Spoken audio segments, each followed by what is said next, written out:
How's everyone doing today? Welcome back to On the Ball and welcome back to a combined 11 that we're going to be doing for you guys today. Seeing it as the big game tomorrow, 12:30 kickoff at the Etihad, Manchester City against Liverpool.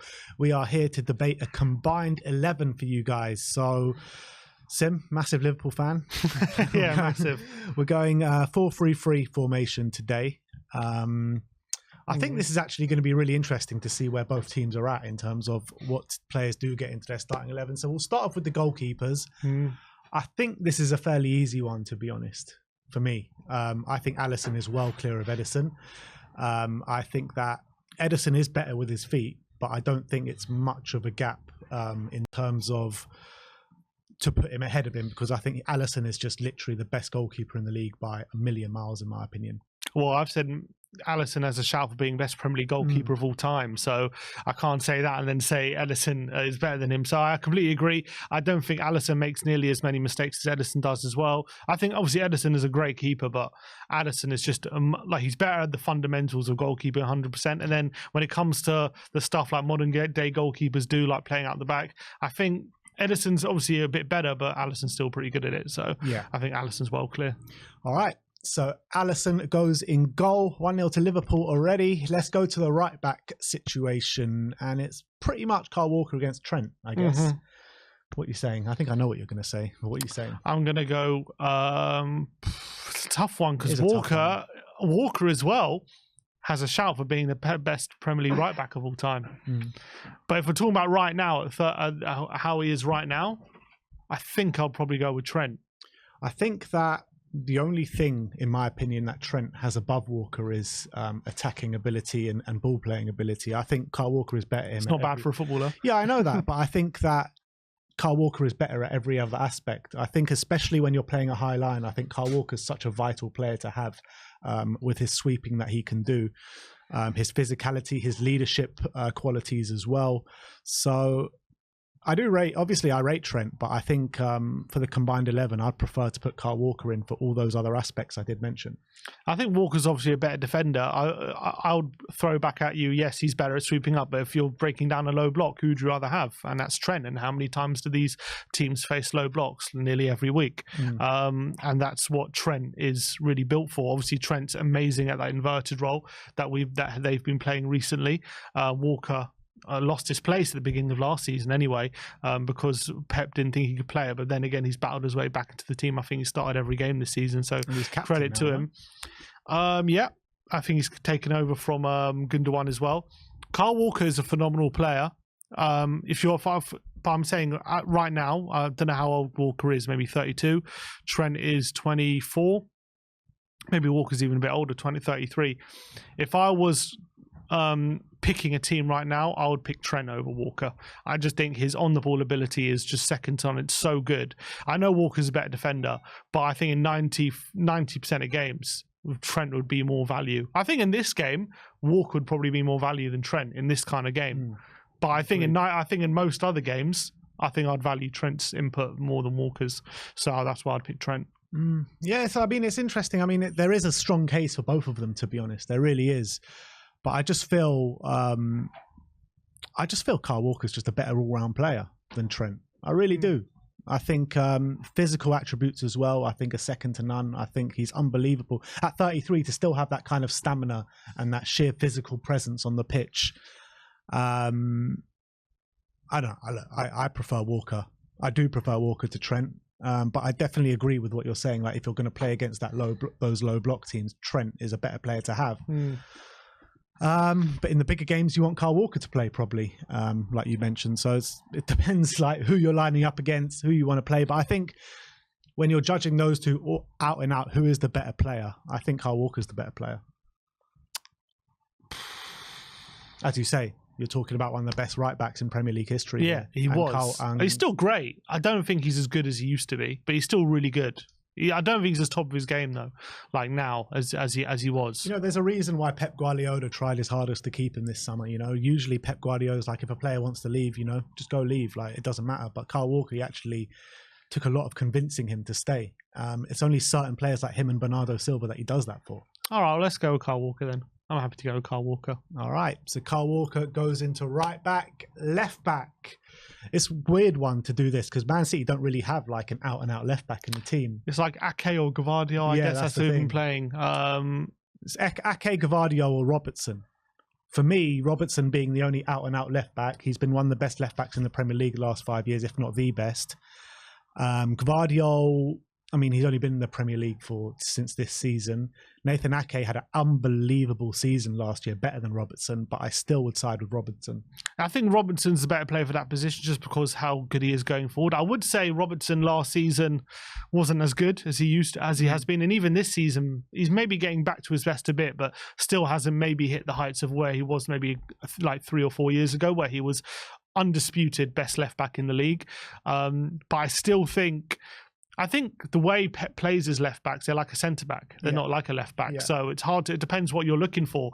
Pep would probably, if Pep had Robinson at his disposal, he might still pick Ake or Gvardiol just because he wants a different thing now from his fullback. So it's hard to judge, but yeah, I think I'd go Robertson. Okay.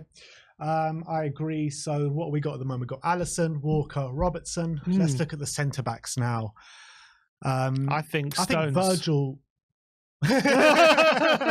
Go on, you go. I think Stones has to be there. I think last season he should have been in with a shout for Player of the Year the way he was playing. He was so good in that last stage. I know you could even argue, is he a centre-back? You could argue, maybe he's a midfielder, but I think you would still class him as a centre-back even now. It's a natural position. I think that's and I still think when off the ball, he still goes there, doesn't he? He still fills in there. On the ball, he's like a midfielder. Yeah. And he is so good. I mean, I can't believe how good he is. He's been on the ball. He used to be like, when they signed him from Everton, just like a pretty good ball-playing centre-back, but he's developed into like a player who's indistinguishable from some of the best DMs on the ball I've seen.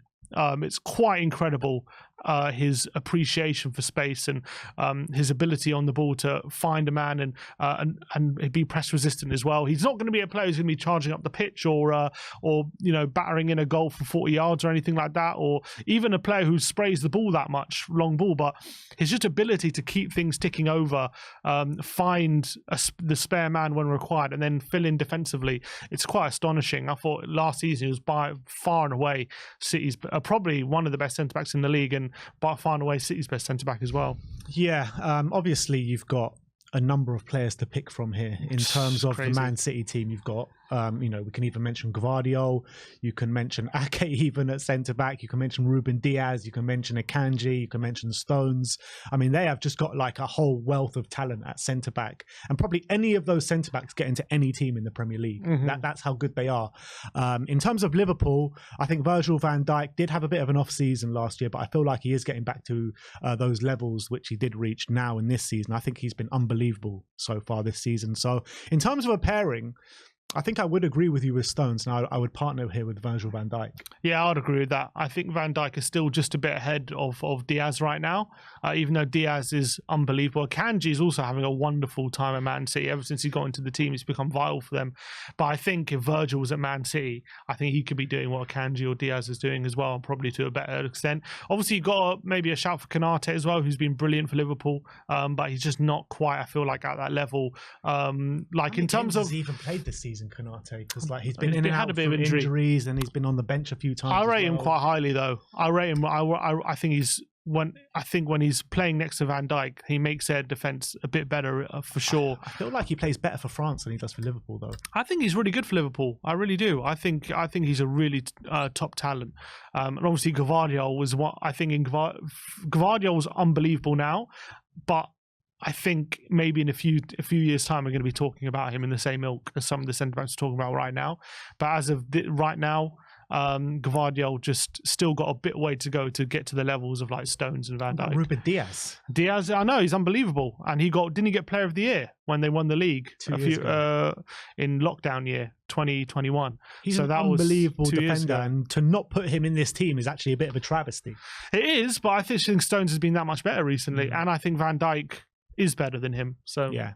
So you're talking about maybe, is there a bit of recency bias in there for Stones over Diaz? Is Diaz actually the better defender though? No, I think Stones is the better player. I think Stones has been doing it for long enough. I don't think it's just recency bias. Stones has been brilliant and even when he's been you would say not as good as he's been over the last maybe 6 months or so or year, like he's still been a quality defender.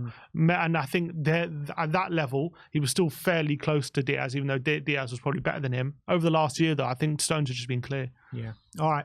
So that's the back line sorted. Alisson in goal, Walker right back, Robertson left back, a middle two of Van Dijk and John Stones. I think we can pretty much quickly breeze past this number 6 role because we all know who's going to go there. It's Rodri. Obviously. Best midfielder in the Premier League, potentially the best midfielder in Europe right now in terms of a defensive midfielder. The guy is unbelievable, come through with all these clutch goals time and time again. His passing ability as well is unbelievable. I mean, what doesn't this guy have? I think he's the best 6 in the world for sure. I think he's incredible. I think defensively, you can't get past him. I think on the ball, he's got amazing pauser, as they call it, appreciation for the timing and weight of pass. And then, as you say, Champions League final, coming up with a clutch goal, scored, I think, in the was it against Bayern Munich in the semi-final or quarter-final? Scored from 30 yards with his left foot as well into the top corner. This guy has it all. He's incredible, and he's been doing it for years now at Man City. And Pep has really turned him into just as good or maybe even a potentially better version of Busquets. It's mad. You're talking about a better version of Busquets, and he's not even like that old. How old is he, Rodri? 27 years of age. Incredible. To be this good and this mature. Yeah, I know 27 you're going into your prime and stuff like that, but you usually see players reach these levels at like 28, 29, 30, you know what I mean? I think 20. I think I'm not that. I mean, 27 is a decent age, but I think he's unbelievable. He's incredible. What a player. I would say he's not as good for Spain though as he is for Man City, so maybe that's something to say about Pep's management. Yeah, maybe. In terms of the next guy that we're going to talk about, who would you put forward as the next player in your midfield? So if you're looking at Man City's starting midfield right now, you probably got Rodri, probably Bernardo and Kovacic, I would say. Or you could even say Alvarez starts every game as well. You could even put him in the number 10.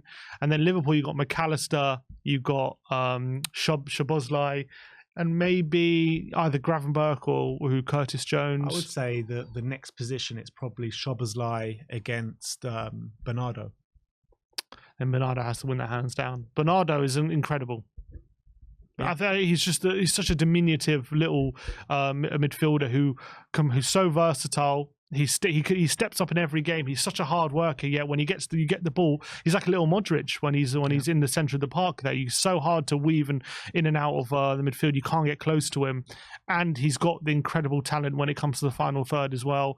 I've been so impressed with his adaptation to centre midfield. He's pretty much taken over from David Silva, but in a different kind of way. He's a different sort of player to David Silva, but he's really taken up that mantle incredibly. Yeah, I completely agree, to be honest. As much as I rate Szoboszlai, I think he's been brilliant this season.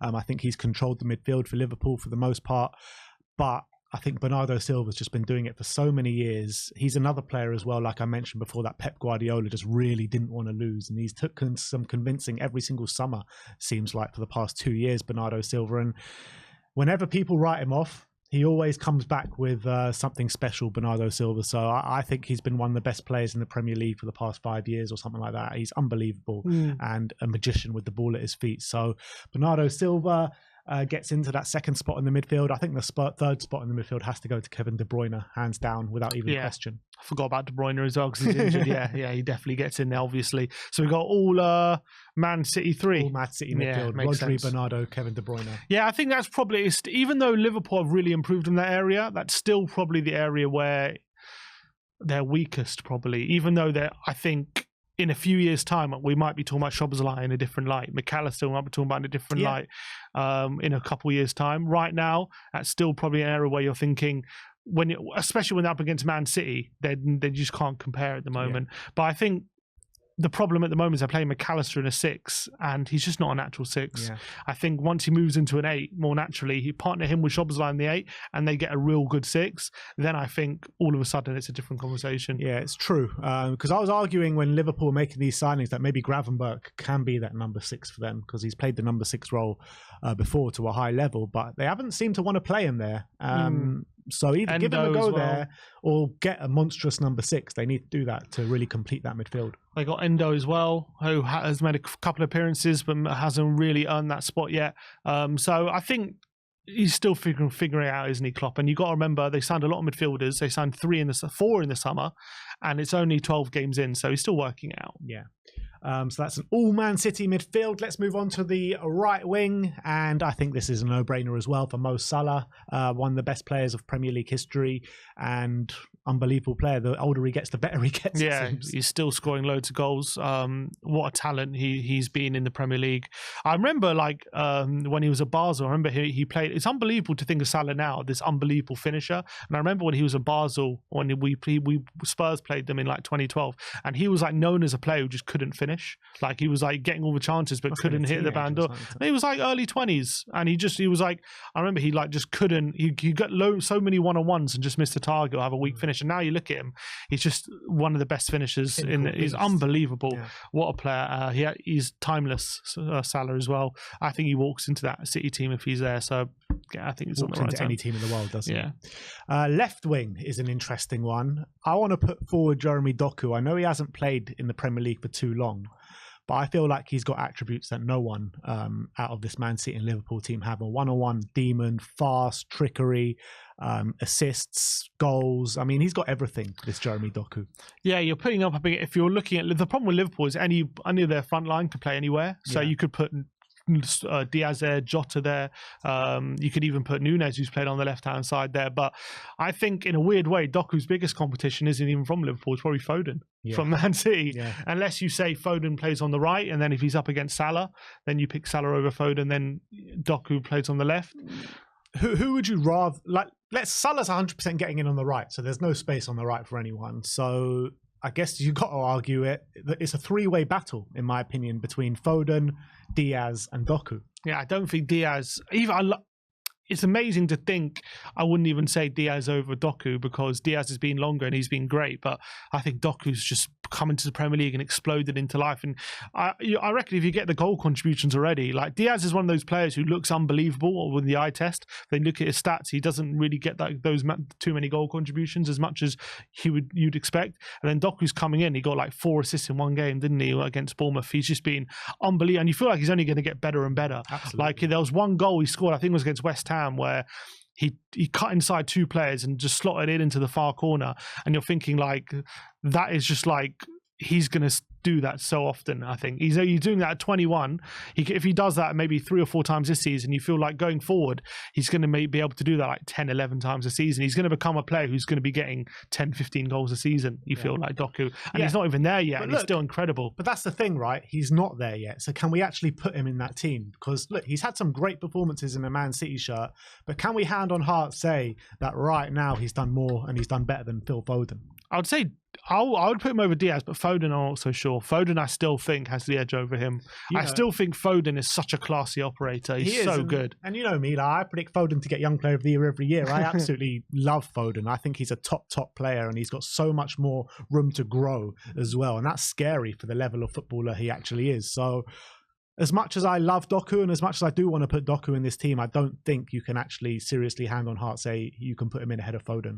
No, and I think as well, we didn't even mention Jack Grealish obviously plays on the left, but I don't think Grealish has a shout at the moment. Even though I like Grealish, had a great season last season, I think Foden, he's such a unique player as well. His close control, I think, is probably the best in the world, probably. Yeah. I've seen.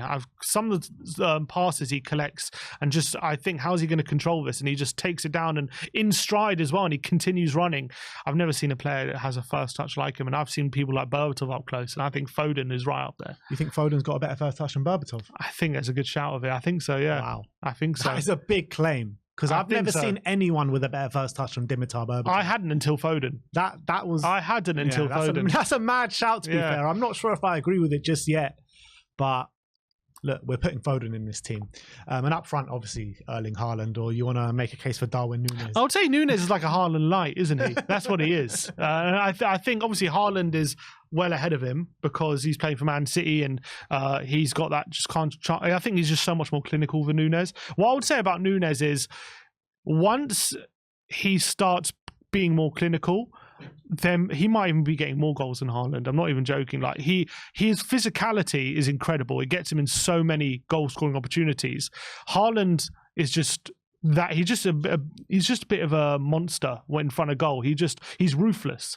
Nunes, I feel like, has a bit of a carefree attitude when he gets in front of goal. I feel like he kind of hit and hopes a lot of the time, and I feel like he's one of those players who just like closes his eyes and hopes it goes in rather than just like arrowing it in a laser guided fashion. But if he can get that in his game, he can easily be getting 25, 30 goals. I really believe that. Yeah, and as I've said before, we saw Salah was a player who was really inconsistent in front of goal, and he honed that skill, and now he's one of the most clinical finishers. So if Nunes can even learn off Salah, then I think we got one of the most potent strikers in the league there. But I think Haaland's obviously better than him right now. Yeah, miles. And I think, look, Darwin Núñez, I really rate him. I think he's got all the attributes to be a top player in this league. He just frustrates me so much every time I watch him. Every time. He misses worse chances than Richarlison does week in, week out. He does, but for example, I don't know if you remember, like early in the season, he scored this goal in the Carabao Cup. Like he cut inside from the left-hand side and from 25 yards just bent it into the far corner. Like Haaland never does that. Haaland's not doing that.